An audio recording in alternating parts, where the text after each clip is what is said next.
As MIT physicist David Kaiser explains, the Manhattan Project affected the entire structure of post-World War II scientific research in the United States. Our recent MIT president, Susan Hockfield, has said, and I think quite rightly, that our entire research enterprise in the United States really is built on a pattern, is modeled on the Manhattan Project. And I think there's a lot of truth to that.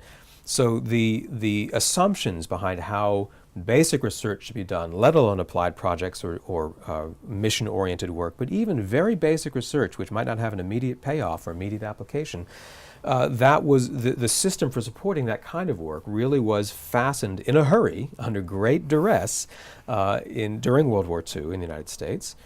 And it had an enormously long-lived legacy. In fact, we really, in some sense, are still within it to this day. Many features that were put together in the 1940s still are how we organize and fund and disseminate the results from research today.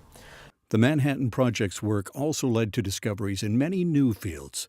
Veteran Jim Shockey explains how the project led to innovations such as positron emission tomography, or PET scans, imaging tests that allow your doctor to check for diseases such as cancer, heart problems, or brain disorders. Nucleonics was, I don't know who invented it, but it was the term used for the new industry that derived from the atomic bomb, the Manhattan Project, that involved radioactive isotopes, and the necessary instruments and other devices that were required to apply them to industry, medicine, and research of all kinds.